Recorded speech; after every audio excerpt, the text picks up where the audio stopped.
കേരളത്തിലെ പെൺകുട്ടികൾക്ക് എന്താ കല്യാണം കഴിക്കണ്ടേ? ഇപ്പൊ വളരെയധികം ന്യൂസ് വന്നൊരു കാര്യമാണിത്. ഒരു കല്യാണം ഒന്നും കഴിക്കാണ്ട് ജീവിക്കാനാണ് പ്ലാൻ എന്ന് പലരും ധരിച്ചിരുന്ന, പിന്നീട് ആ പലരെയും ഞെട്ടിച്ചുകൊണ്ട് ഒരു കല്യാണം കഴിച്ച ഒരു കുട്ടി എന്നുള്ള നിലയ്ക്ക് എനിക്ക് ഈ കാര്യത്തിൽ ചിലത് പറയാനുണ്ട്. ആദ്യം തന്നെ ഞാൻ എന്റെ കാര്യം പറയാം. എന്റെ ലൈഫിൽ പേഴ്സണലി ഒരു പോയിന്റ് എത്തിയപ്പം എനിക്ക് റിലേഷൻഷിപ്സ് എന്നുള്ളതിലുപരി ഒരു കോൺസ്റ്റന്റ് ആയിട്ട് ഒരാൾ വേണം എന്നുള്ള, അതായത് നമുക്ക് ലൈഫ് ഷെയർ ചെയ്യാൻ ഒരാൾ വേണം, പക്ഷെ അത് എന്റെ ടേംസിനനുസരിച്ചുള്ള ഒരാൾ വേണം എന്നൊരു തോന്നാൻ തുടങ്ങി. അതിൽ ഹൈലൈറ്റ് ചെയ്യേണ്ട ഭാഗം എന്റെ ടേംസിനനുസരിച്ചുള്ള ഒരാൾ, അതായത് ഞാൻ എന്ന വ്യക്തിയെ ഞാൻ എന്ന നിലയിൽ അംഗീകരിക്കുന്ന ഒരാൾ വേണം എന്നുള്ളതായിരുന്നു മെയിൻ ക്രൈറ്റീരിയ. കാരണം ജോലി, ഫാമിലി ബാക്ക്ഗ്രൗണ്ട്, എഡ്യൂക്കേഷൻ ഇതെല്ലാം സെക്കൻഡറി ആയിട്ട് വെച്ചൊരു പോയിന്റ് ആയിരുന്നു അത് ലൈഫിൽ. നമുക്ക് മാനസികമായിട്ട് യോജിച്ചു പോകാൻ പറ്റുന്ന ഒരു വ്യക്തി അല്ലെങ്കിൽ ജീവിതകാലം ആ വ്യക്തിയുടെ കൂടെയാണ് നമ്മൾ ടൈം സ്പെൻഡ് ചെയ്യേണ്ടത്. നമ്മൾ എല്ലാ ദിവസവും രാവിലെ എഴുന്നേറ്റാൽ കാണുന്ന മുഖം, രാത്രി ഉറങ്ങുമ്പോൾ കാണുന്ന മുഖം, നമ്മളുടെ ഒരു പക്ഷേ പാരൻസിന്റെയോ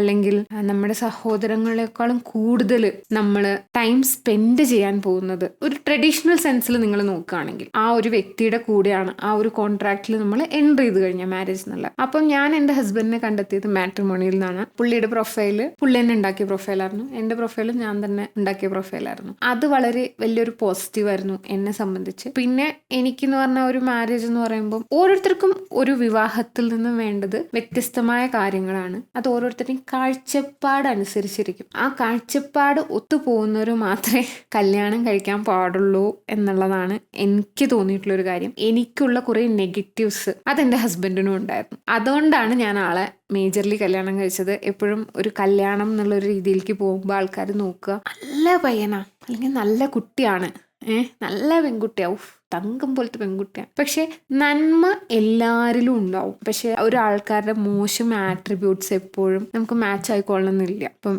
എൻ്റെ വാശികളോ കുശുമ്പുകളോ കുന്നായ്മകളോ ആൾക്ക് അത് ഭയങ്കര മോശമായിട്ട് തോന്നുകയാണ്, ആൾക്കത് ഒട്ടും അക്സെപ്റ്റ് ചെയ്യാൻ പറ്റുന്നില്ല എന്നുണ്ടെങ്കിൽ മുന്നോട്ട് പോകാൻ ഭയങ്കര പാടായിരിക്കും. ചിലപ്പോൾ നന്മേനെ നമുക്ക് പെട്ടെന്ന് അപ്രീഷിയേറ്റ് ചെയ്യാൻ പറ്റും, നമ്മുടെ മോശം നെഗറ്റീവ്സിനെ അപ്രീഷിയേറ്റ് ചെയ്യാൻ ഇച്ചിരി പാടാന്നാണ് എനിക്ക് തോന്നിയത്. അപ്പോൾ I met him in matrimony. We talked for 6 months. I think we met a few times. Basically നമ്മൾ കുറച്ചെല്ലാം ഡേറ്റ് ചെയ്തു. ഒരു പാരൻസ് ന്യൂ നമ്മൾ ഇങ്ങനൊരു പയ്യൻ്റെ ആലോചന വന്നിട്ടുണ്ട്, he's talking to her or she's talking to him എന്നുള്ളത് വീട്ടിലറിയായിരുന്നു. ഒരു പോയിന്റ് കഴിഞ്ഞപ്പോൾ എനിക്ക് മനസ്സിലായി ഇത് ഓക്കെ ആണ്, I can see my life with him. അങ്ങനെ തോന്നിയപ്പോൾ നമ്മൾ വീട്ടിലൊക്കെ പറഞ്ഞു ഇത് പ്രൊസീഡ് ചെയ്യാമെന്ന്. പിന്നീട് അങ്ങോട്ട് നമ്മൾ കല്യാണം കഴിക്കുകയാണ് ചെയ്തത്. ഇനീഷ്യലി നമ്മൾ വിചാരിച്ചിരുന്ന ഒരു 1 year ഗ്യാപ്പ് ഇട്ടിട്ട് കല്യാണം കഴിക്കാനായിരുന്നു. പിന്നെ അറ്റ് വൺ പോയിന്റ് നമ്മൾ രണ്ടുപേരും ലൈക്ക് ഇല്ല ഇത് ഓക്കെ ആണ്, നമുക്ക് പ്രൊസീഡ് ചെയ്യാം എന്നുള്ള രീതിയിൽ അങ്ങനെയായിരുന്നു ഞാൻ കല്യാണം കഴിച്ചത്. ഐ തിങ്ക് ഇപ്പം 5 വർഷം 6 വർഷത്തോളം ആവാനായി ഇപ്പം മാരേജ് കഴിഞ്ഞിട്ട്. I am happy. നമുക്ക് ഒരു സാധാരണഗതിയിൽ ഉണ്ടാവുന്ന ഒരു കപ്പിൾസിന് ഉണ്ടാവുന്ന എല്ലാ പ്രശ്നങ്ങളും ഉണ്ടെങ്കിലും ജനറൽ ആസ്പെക്ട്സിൽ I am okay with him, he's okay with me. അപ്പം ഇന്ന് സംസാരിക്കുന്ന പലർക്കും എനിക്ക് തോന്നിയിട്ടുള്ളത് ഒരു പേഴ്സണിനോട് അങ്ങനെ ഓക്കെ ആവാൻ പോലുള്ള ആ ഒരു ഡിസിഷൻ എടുക്കാൻ പറ്റുന്നില്ല എന്നുള്ളതാണ് എനിക്ക് തോന്നിയത്. അപ്പം ഞാൻ നിറയെ പെൺകുട്ടികളോട് സംസാരിച്ചു, അൺമാരീഡോ മാരീഡോ ആയിട്ടുള്ളവരോട്. എന്താണ് റീസൺ എന്നുള്ളത്. ന്യൂസിൽ വന്ന ഈ ആർട്ടിക്കിൾ എന്ന് പറഞ്ഞാൽ അത് ജസ്റ്റ് ഒരു എന്താ ഇപ്പം പറയാ, മാട്രിമോണി സൈറ്റിൽ ഇത്രേ പ്രൊഫൈൽ ഉള്ളൂ എന്ന് പറഞ്ഞിട്ടുള്ളൊരു സ്റ്റഡിയാണ്. ഒരു സ്റ്റഡി എന്ന് പറയാൻ പറ്റുമെന്ന് എനിക്കറിയില്ല. പിന്നെ ഉപയോഗിച്ചിരിക്കുന്ന ശബ്ദങ്ങൾ വലുതാണ്, ഗാമോഫോബിയ, ടോക്കോഫോബിയ, പീഡോഫോബിയ. ഡേറ്റ കളക്ഷൻ മാത്രമേ ഉള്ളൂ അതിൽ, അതും വളരെ ലിമിറ്റഡ് ആയ ഡേറ്റ കളക്ഷനേ ഉള്ളൂ. ഒരു സമൂഹത്തിന്റെ ശബ്ദമായിട്ട് അതിനെ പറയാൻ പറ്റുമെന്ന് എനിക്ക് തോന്നുന്നില്ല. എൻ്റെ ഒരു പേഴ്സണൽ അഭിപ്രായത്തിൽ അതൊരു സമൂഹത്തിന്റെ ശബ്ദമായിട്ട് നമുക്ക് കണക്കിലെടുക്കാൻ പറ്റുമെന്ന് എനിക്ക് തോന്നുന്നില്ല. കാരണം എന്താണെന്ന് വെച്ചാൽ നമ്മളൊരു റിസർച്ച്, ഒരു റിപ്പോർട്ട് നമ്മളൊരു സമർപ്പിക്കുകയാണെങ്കിൽ അതൊരു പിയർ റിവ്യൂ ഉണ്ട്, അതിനൊരു ടൂൾ ഉണ്ടായിരിക്കണം. എന്താണ്, ക്വസ്റ്റ്യനെയർ ആണോ, സർവേസ് ആണോ, ഡേറ്റ എന്താണ് നിങ്ങളുടെ അതിൻ്റെ ടൂള്, അത് വെച്ച് നമ്മൾ അത് പിന്നീട് അനലൈസ് ചെയ്തിട്ടാണ് നമ്മളൊരു കൺക്ലൂഷനിലേക്ക് എത്തിക്കുന്നത്. അതിനുശേഷം അത് പിയർ റിവ്യൂ ഒക്കെ ചെയ്ത് പബ്ലിഷ് ചെയ്യണം നമ്മളൊരു റിസർച്ചായിട്ട്. അതൊരു ന്യൂസ് ചാനലിൽ പബ്ലിഷ് ചെയ്തുകൊണ്ട് അതൊരു റിസർച്ചായിട്ട് അക്സെപ്റ്റ് ചെയ്യാൻ പറ്റുമെന്ന് എനിക്ക് എൻ്റെ ലിമിറ്റഡ് ആയിട്ടുള്ള വിവരത്തിൽ വെച്ച് എനിക്കറിയില്ല. അതുകൊണ്ട് തന്നെ അതൊരു സമൂഹത്തിൻ്റെ ഒരു റിഫ്ലക്ഷൻ ആയിട്ട് നമുക്ക് പറയാൻ പറ്റില്ല എന്നാണ് എൻ്റെ പേഴ്സണൽ ആയിട്ടുള്ള അഭിപ്രായം. പിന്നെ പറയാനാണെങ്കിൽ ജനറലി ഇന്ത്യയിലെ ഒരു ട്രെൻഡ് വെച്ച് നോക്കുകയാണെങ്കിൽ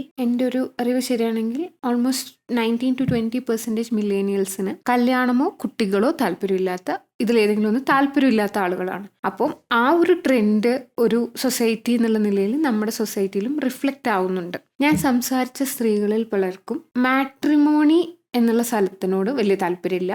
പക്ഷെ ഇപ്പോൾ എന്ന് പറഞ്ഞാൽ കാലം ഒരുപാട് മാറി. ഒരുപാട് പേര് ഇപ്പം ഡേറ്റിംഗ് ആപ്സ്, എനിക്ക് തോന്നുന്നു കുറച്ചും കൂടി മോഡേൺ ആയിട്ടുള്ള കാഴ്ചപ്പാടുകൾക്ക് തയ്യാറായിട്ടുള്ള ആൾക്കാർ ഡേറ്റിംഗ് ആപ്സ് ഉപയോഗിക്കാൻ തയ്യാറാണ്. അതിലൂടെ ഒരു പാർട്ട്ണറെ കണ്ടുപിടിക്കാം എന്നുള്ളൊരു തോട്ട് ഒരുപാട് പേർക്ക്, ഐ തിങ്ക് അരികെ എന്നുള്ള ആപ്പിലൂടെ കണ്ടുമുട്ടി കല്യാണം കഴിച്ച ആൾക്കാരുടെ ഒരു സർവേ എടുത്താൽ ചിലപ്പോൾ അത് പെർസെൻറ്റേജ് ഒരുപാട് വലുതായിരിക്കും. എനിക്ക് അറിയുന്ന കുറച്ച് പേരെങ്കിലും അങ്ങനെ ഒരു ലൈനിൽ പോയിട്ടുണ്ട്. അപ്പോൾ മേ ബി മാട്രിമോണി എന്നുള്ള ഒരു കാഴ്ചപ്പാടിനോട് ആൾക്കാർക്ക് കുറച്ചൊരു ബുദ്ധിമുട്ട് വരുന്നുണ്ടാവും. കാരണം അതിലിപ്പം എൻ്റെ ഒരു കൂട്ടുകാരി ചോദിച്ചതാണ്, ഇപ്പം ഇങ്ങനെ ഒരു അറേഞ്ച് മാരേജ് സെറ്റപ്പിൽ ഡീന തടി കൂടി, തടി കുറഞ്ഞു, മുടി കുറഞ്ഞു എന്നൊക്കെ പറഞ്ഞിട്ട് ഒരുപാട് റിജക്ഷൻസ് വരും. അപ്പോൾ അവൾ എൻ്റെ അടുത്ത് പറഞ്ഞ കാര്യമാണ്, ബയോഡേറ്റ ഓൾറെഡി ഉണ്ട്, ഫാമിലി ബാക്ക്ഗ്രൗണ്ട്, എത്ര സാലറി ഉണ്ട്, എന്താണ് ജോലി, ഇതെല്ലാം വ്യക്തമായിട്ട് അവിടെ എഴുതി വെച്ചിട്ടുണ്ട്. പിന്നെ ഇപ്പം എന്ത് ഗ്രൗണ്ട്സിലാണ് നമ്മളൊന്ന് റിജക്റ്റ് ചെയ്യുക? നമുക്ക് ചിലപ്പോൾ ആളോട് സംസാരിച്ചിട്ട് ഒട്ടും റാപ്പും ഉണ്ടാവില്ല, പക്ഷെ ഏതെങ്കിലും ഒരു ഓപ്പോസിറ്റ് പാർട്ടി വളരെ ഇൻട്രസ്റ്റഡ് ആയിരിക്കും. അപ്പോൾ എനിക്ക് കാണാൻ ഇഷ്ടപ്പെട്ടില്ല എന്നോ എന്തെങ്കിലുമൊക്കെ പറഞ്ഞ് അങ്ങ് റിജക്റ്റ് ചെയ്ത് വിടും എന്നുള്ള പോലെ. കാരണം ഒരുപാട് പേര് ഇപ്പോൾ പ്രയോറിറ്റൈസ് ചെയ്യുന്നത് മെന്റൽ കമ്പാറ്റബിലിറ്റി ആണ്. നമുക്ക് ഒരുപോലെ കാര്യങ്ങൾ ചിന്തിക്കാൻ സാധിക്കുന്നുണ്ടോ, നമ്മുടെ ലോകത്തിനോടുള്ള ഔട്ട്ലുക്ക് ഒരേപോലെയാണോ എന്നുള്ള കാര്യങ്ങൾ പലരും ചിന്തിക്കുന്നുണ്ട്. പെൺകുട്ടികൾ പറഞ്ഞത് പലരുടെയും എന്ന് പറഞ്ഞാൽ അവരും ഏർണിംഗ് ആണ്, ജോലി ചെയ്യുന്നുണ്ട്, എഡ്യൂക്കേറ്റഡ് ആണ്. അപ്പോൾ അവര് നമ്മുടെ അമ്മമാരെ പോലെ, നമ്മുടെ അമ്മമാരുടെ ജനറേഷനിലെ അമ്മമാരെ പോലെ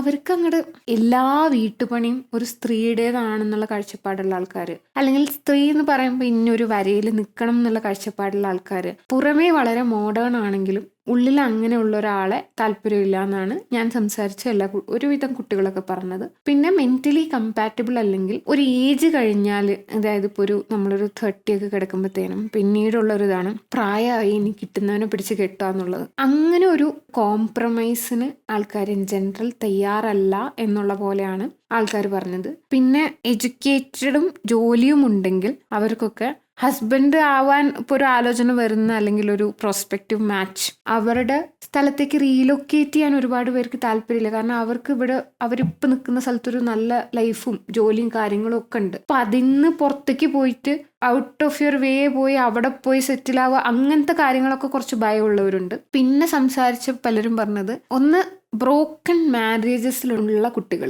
അത് സ്ത്രീകൾക്കാണ് കൂടുതൽ എഫക്റ്റ് ചെയ്തതായിട്ട് ഞാൻ സംസാരിച്ചപ്പോൾ എനിക്ക് മനസ്സിലായത്. അവർക്ക് വിവാഹത്തിനോട് വളരെയധികം പേടിയുണ്ട്. കാരണം അവരുടെ അച്ഛനും അമ്മയും കടന്നു പോയ അതുപോലൊരു സാധനമാണ് വിവാഹം എന്നുള്ള വിവാഹ ജീവിതം എന്ന് ജനറലൈസ് ചെയ്ത് വെച്ചതുകൊണ്ട് തന്നെ അത് പിന്നീട് എനിക്കും അങ്ങനെ ആയിരിക്കും, അങ്ങനെ ഒരു ചിന്ത.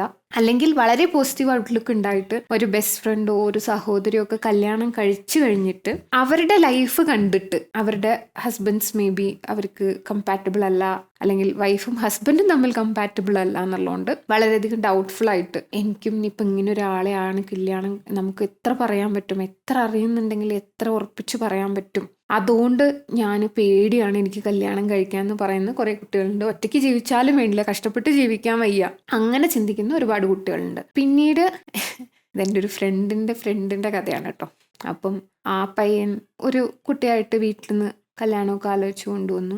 ഓക്കെ, ജോലി, രണ്ടുപേരും similar education background, family background എല്ലാം കൊണ്ടും ഓക്കെയാണ്. അങ്ങനെ സംസാരിച്ചൊക്കെ വന്നപ്പോൾ കുറച്ച് ഏകദേശം കല്യാണം ഉറപ്പിക്കാന്നുള്ള രീതിയിലായപ്പോൾ നമ്പറൊക്കെ കൈമാറി നമ്മൾ സംസാരിക്കുമല്ലോ. അങ്ങനെ സംസാരിച്ചു വന്നപ്പം പയ്യൻ ഈ കുട്ടിയുടെ അടുത്ത് ഈ പയ്യനായിട്ട് ഈ കുട്ടിയെ വേണ്ടാന്ന് വെക്കുകയാണ്, ശരിയാവില്ല എന്ന് പറഞ്ഞിട്ട്. അപ്പോൾ അതിൻ്റെ റീസൺ ഇവള് ചോദിച്ചപ്പോൾ പറഞ്ഞതാണ്. പയ്യൻ ഈ കുട്ടിയുടെ അടുത്ത് പറഞ്ഞു അത്രേ, ആൾക്ക് 5 കുട്ടികൾ വേണം മാരേജ് എന്നാണ്. അപ്പോൾ കുട്ടി പറഞ്ഞു, എനിക്കൊന്ന് ആലോചിക്കണം, 5 kids എനിക്ക് അത് പറ്റും എന്ന് തോന്നുന്നില്ല എന്നുള്ള പോലെ. അപ്പോൾ അവൻ പറഞ്ഞു, അതെന്താ നീ എന്താ അങ്ങനെ പറയുന്നത് എന്നുള്ള രീതിയിൽ. അപ്പോൾ പറഞ്ഞു പിടിച്ച് വന്നപ്പോൾ പിന്നെ വഴക്കായി വക്കാണോ ആയി. ഈ കുട്ടി മോശമാണ്, അവൾക്ക് മാതൃത്വം എന്നുള്ളത് മോശം. ആ കുട്ടി വേണ്ടാന്നൊന്നും പറഞ്ഞിട്ടില്ല.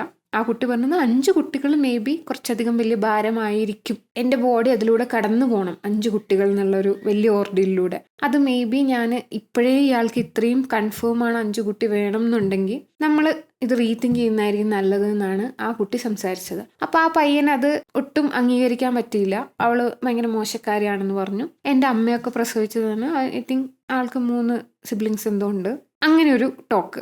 അപ്പോൾ എൻ്റെ ഫ്രണ്ട് ആളെ പറഞ്ഞ് മനസ്സിലാക്കാൻ ശ്രമിച്ചു. ഒരു പ്രഗ്നൻസി എന്നുള്ളത് ഒരു ഫീമെയിൽ ബോഡിക്ക് വളരെ ബുദ്ധിമുട്ടേറിയ ഒരു ഫീറ്റാണ്. മേ ബി അത് ഒരുപാട് ലൈറ്റായിട്ടാണ് എല്ലാവരും എടുക്കുന്നത്. നീ ഒന്ന് ആലോചിക്കുക, ആ കുട്ടി പറഞ്ഞതിൽ വലിയ തെറ്റില്ല. ആ കുട്ടിയുടെ ബോഡിയാണ് ഈ ഒരു ബുദ്ധിമുട്ടിലൂടെ കടന്നു പോവുക. അത് റിവാർഡഡ് ആയിരിക്കാം, മാതൃത്വം എന്നുള്ളത് നല്ലൊരു ഫീലിംഗ് ആയിരിക്കാം, റിവാർഡഡ് ആയിരിക്കാം. പക്ഷെ ആ കുട്ടിയുടെ ഡൗട്ട്സ് പറയുന്നതിൽ തെറ്റില്ല എന്നാണ് എൻ്റെ ഫ്രണ്ട് പറഞ്ഞത്. എപ്പോഴും ഞാൻ ഇങ്ങനത്തെ ഒരു ആർഗ്യുമെന്റ് വരുമ്പോൾ എൻ്റെ അമ്മ അങ്ങനെ പറയുന്നൊരു, നിങ്ങളിൽ എത്ര പേര് ആണായാലും പെണ്ണായാലും നിങ്ങളുടെ അമ്മമാരുടെ ഒരു പ്രസവം എങ്ങനെ ആയിരുന്നു എന്ന് ഒരു ഹാർട്ട് ടു ഹാർട്ട് കോൺവെർസേഷൻ നിങ്ങളിൽ എത്ര പേർക്ക് ഉണ്ടായിട്ടുണ്ടാവും എന്നുള്ളത് ഒന്ന് ആലോചിച്ചാൽ നന്നായിരിക്കും. അവർ എത്ര ബുദ്ധിമുട്ടി എത്ര ഈസി ആയിരുന്നു അവർക്ക് പ്രസവിക്കാൻ എന്നുള്ളത് നിങ്ങളിൽ എത്ര പേർക്ക് അറിയാം.